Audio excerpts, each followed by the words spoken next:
Ribbon cutting na ba? Chris naiyak, bakit kaya? Magandang araw at isang mapagpalang araw po sa inyong lahat mga kalingap. Sanay hindi niyo po makalimutan na mag-like sa video na ito. At paunawa tapusin muna ang kabuuhan ng video na ito mga kalingap at para malaman ang nilalaman nito. At maraming salamat po mga kalingap sa pagpatuloy na pagsuporta. At paki-subscribe po mga kalingap kay Kuya Val Santos Matubang at kay Ate Edna Vlogs at Kalingap Rab, maraming salamat po. Ribbon cutting na ba? Chris, bakit naiyak?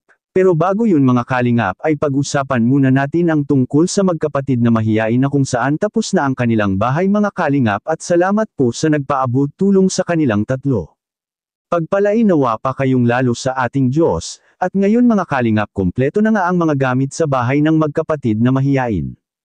At ito na nga ang hinihintay ng lahat, ang makalipat na sila sa bagong bahay nila. Dahil marami tayong aabangan dito mga kalingap at hindi biro ang ginawang sakripisyo ni Kalingap Rab sa kanilang tatlo. Unang-una ay ang malayo sila mula sa diet, ngunit pinagtitiisan talaga ni Kalingap Rab mabago lang ang estado nila sa buhay. Deserve nilang magkaroon ng sarili nilang bahay dahil palagi na lang silang palipat-lipat. Katunayan yan mga kalingap, mabuti na lang na nakita sila dahil kung hindi pa ay papaalisin na naman sila sa tinitirahan nila ngayon. Dahil gagawin nga itong subdivision, hindi naman sila gaanong nagsasalita ngunit ginawa pa rin ni Kalingap Rab at ang team Kalingap ang lahat. Para mabago lang sila at matotoo lang silang makipaghalo-belo sa mga tao. Sa ngayon ay may mga improvement na naman ang nakikita ang mga viewers. At si Bea ang pinaka nag-improve talaga, si Chris ay paminsan-minsan na rin na sumasagot. At isa na lang talaga ang problema si Melissa, ngunit umaasa naman ang karamihan na mabago talaga sila sa pamamagitan ng kanilang bahay at mga mabubuting kapitbahay. Malaking tulong po mga kalingap para sa kanila ang mga kapitbahay nila na mga palakaibigan, paniguradong marami silang magiging kaibigan doon at ito na ang simula ng kanilang pagbabago sa buhay, at sa kabilang dako naman mga kalingap. Ribbon cutting na ba sa bahay ng Tres Marias? Kailan ito yan ang ating makikita sa video? Kasi naghatid kami ng gamit sa bahay nyo. Excited na kayo makita? Chris, gusto mo na makita? Ang ganda, kasing ganda ko.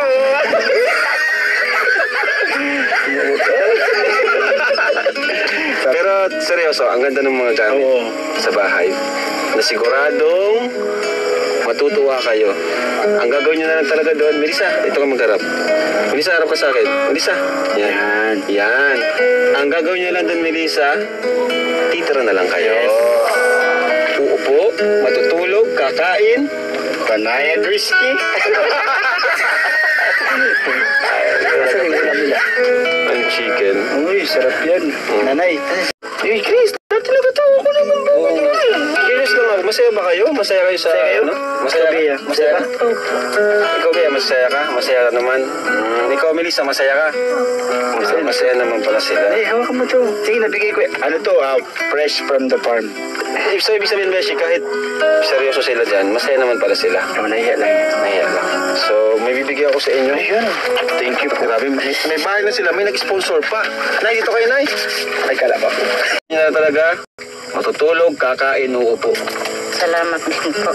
Ano yung masasabi niyo at may kompleto ng gamit kayo? Kumbaga itong bahay na to, ano na talaga, say goodbye na kayo dito. Malapit na. Malapit na. Actually, papakita ko. Yes, excited ako. Para maniwala kayo na yun. Ito, susi. Ay, may bahay. susi na. Ay, dami susi niya. Parang ayaw mo papasukin. Pero ito, Nay, ibibigay ko to sa inyo, Nay, pagkatapos ng ribbon cutting. Sa ribbon cutting. Salamat po Kuya Rab sa tulong po ninyo sa amin kasi po nabaguhan na po yung bahay namin. Hindi na po ganito. Hindi na po kami magbibili ng gamit kasi po kompleto na po yung gamit sa bahay namin. Sa tulong po nila Kuya Rab. At lalo po sa mga kasama niya. Hindi na po kami dito magtitiis na pag nag-ulan, makulan sa loob. Lalo na po nagkakasakit yung mga anak ko pag naulanan. Kaya po po bahay namin yung meron pa pong gamit. Alam mo na kung sino yung dapat pasalamatan mo maliban sa akin. Actually, siya talagang dapat pasalamatan mo. Ako ay ano lang, pangalawa or sabi natin,